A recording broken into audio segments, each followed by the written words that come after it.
বর্তমানে 2023 এবং 24 সালে যারা নুলস্তার জন্য অ্যাপ্লাই করেছেন, বর্তমানে নুলস্তা যদি ওঠে, আপনার ওয়ার্ক পারমিট যদি ইটালির উঠে থাকে, তাহলে এই মুহূর্তে আপনার করণীয় কি? আপনি কি করতে পারেন এই মুহূর্তে? কারণ অনেক টেনশনের মধ্যে আপনারা আছেন। বিগত কিছু সপ্তাহ নিয়ে আর কি, এই সপ্তাহে বা এর আগের 2 সপ্তাহ আগেও আপনারা অনেক ধরনের কথা শুনেছেন, এইসব নিয়ে বিভ্রান্তের মধ্যে আছেন।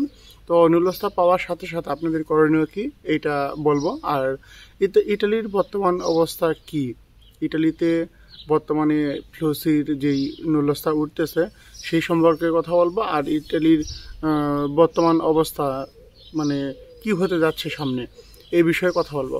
হ্যালো ভিউয়ার্স, আমি ইটালি থেকে মাহিম। অবশ্যই যদি ব্লগটি ভালো লাগে লাইক শেয়ার দিয়ে পাশেই থাকবেন। মাহিম ইটালি ব্লগ 02, এটা আমার ফেসবুক পেজ।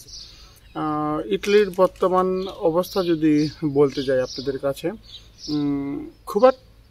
খুব একটা ভালো না। ইটালির বর্তমান অবস্থা একটু সংকটজনক বা যেটাই বলি, একটু সামনে যে কি হতে যাচ্ছে এটা বলা খুব মুশকিল।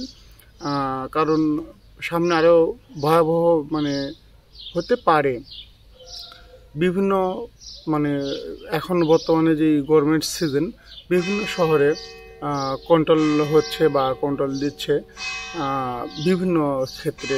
সেটা হতে পারে দোকানপাট, যেমন বিভিন্ন দেশের লোকজনেরা ইটালিতে আসবার পর দোকান করতেছে, তো তাদের দোকানের কাগজপত্র ঠিক আছে কিনা, বা বিভিন্ন ক্ষেত খামারে বা যেটাই হোক যারা কাজ করে তারা কন্ট্রাক্টের মাধ্যমে কাজ করতেছে কিনা, বা আদার্স আরও যেসব প্রয়োজন তাদের, এইটা একটু কন্ট্রোল হচ্ছে।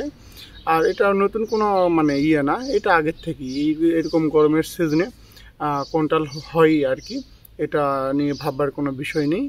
আর যদি আপনার কাছে ডকুমেন্টস থাকে, তাহলে আমি বলবো আপনি সবসময় ডকুমেন্টস নিয়ে ইটালিতে ঘোরাফেরা করবেন। আর বাংলাদেশিদের যে কৌতূহল ইটালির অবস্থা, তো বিভিন্ন সময় আপনারা বিভিন্ন নিউজে দেখতেছেন যে কন্ট্রোল হচ্ছে ইসি। তো এটা গরমের সময় হয়ে থাকে, কারণ গরমের সময় বিভিন্ন জায়গায় মালিকরা শ্রমিকদের কাজে নাই, এটা কন্ট্রোল হয়। আর বর্তমান অবস্থা ভয়াবহ বলতে খুব কঠোর হচ্ছে আর কি। আগে যে কঠোরতা ছিল আর কি, যে কঠোরতা তার থেকে দ্বিগুণ কঠোরতা এখন সৃষ্টি হচ্ছে আস্তে আস্তে। সামনে আরও অনেক কঠিন হবে। ইউরোপের অবস্থা খুব কঠিন হতে যাচ্ছে, বা অলরেডি কিছু হয়ে গিয়েছে এরকমটাই। তো অবস্থা আমাদের জন্যই এরকম খারাপ হয়েছে, শুধু যে বাংলাদেশিদের জন্য তা না। ইটালিতে কিন্তু আসবার পরে অনেক দেশের লোকেরাই কিন্তু মালিকদের সাথে কাজ কন্ট্যাক্ট করে নাই, বা মালিক তাদেরকে রিসিভ করে নাই, বা যেটাই হোক। শুধু বাংলাদেশিদের যে তা না, প্রত্যেকটা দেশেরই। আর বাংলাদেশিদের একবারে নাম মুখে নেওয়ার কারণ বাংলাদেশিদের তুলনামূলক বেশি আর কি, যার কারণে এই প্রবলেমটা বাংলাদেশিদের ক্ষেত্রে একটু বেশি হতে যাচ্ছে, এমনটাই আর কি। তো যত তুফান তত আসান, ইনশাল্লাহ সব কিছু ঠিক হয়ে যাবে। টেনশন করে আমাদের কোনো লাভ নেই। রিজিকের মালিক আল্লাহ তাআলা যা চাই ভালোর জন্যই চাই, বা যা করবে ভালোই হবে আর কি আমাদের জন্য। তো আর এই মুহূর্তে আপনার নুলস্তা বের হলে আর আপনি কি করবেন, করণীয় কি? দেখেন, নুলস্তা বের হওয়ার সাথে সাথে নুলস্তা না নিয়ে আপনি এটা ধৈর্য সহকারে দেখবেন কিছুদিন, 1 সপ্তাহ 10 দিন দেখবেন। দেখার পরে আপনার করণীয় যে ওই নুলস্তা সঠিক আছে কি না, আপনাকে ইটালি আসবার পরে মালিকই কাজে নিবে কি না।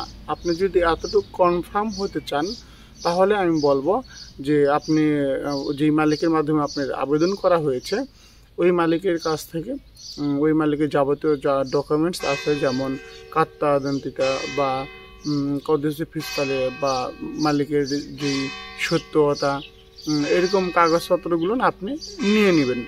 আর যে কোনো মালিকই আপনাকে যদি ইটালিতে নিয়ে আসতে চায়, তার খামার হোক বা তার কোম্পানি হোক বা যেই জায়গাতেই হোক, যদি কাজে নিতে চায়, তাহলে ওই মালিকটা আপনাকে সব কিছু দিয়ে সহযোগিতা করবে, সেটা যেটাই দিতে হোক। তো মালিকের সত্যতা, এই কার্তা আইডেন্টিটা, এইসব জিনিসপত্র যদি থাকে তাহলে টেনশন মানে আপনার করা মানে আপনি তখন টেনশন আর আসবে না, কারণ আপনি কনফার্ম থাকলেন, সব কিছু নিয়ে নিলেন। আর এইসব নেওয়ার ক্ষেত্রে আপনি কনফার্ম হতে পারবেন যে হ্যাঁ, মালিক আপনার জন্য করতেছে কোনো কিছু, বা ইটালির ভিসা আপনার জন্য প্রযোজ্য। এইসব কিছু ভিএফএস গ্লোবালে নিয়ে গেলে তখন আর ভিসা মানে তখন আপনি ভিসা সহজেই পেয়ে যাবেন। এটা হচ্ছে মূল বিষয়। আর বর্তমানে মানে ইটালিতে ভিসা নুলস্থা খুব কম পরিমাণে উঠতেছে, তো ইনশাল্লাহ হয়তো বা এরকম করেই উঠবে। এটাই হচ্ছে বিষয়। তো ব্লগটি এই পর্যন্তই, ইটালির বর্তমান অবস্থা আর এই মুহূর্তে আপনার নুলস্থা উঠবার পরে কি করণীয়, এই দুইটা নিয়ে কথা বলার চেষ্টা করলাম। আপনাদের প্রশ্ন ছিল, তো ভুল ত্রুটি হলে ক্ষমার দৃষ্টিতে দেখবেন। সবাইকে ঈদ মোবারক।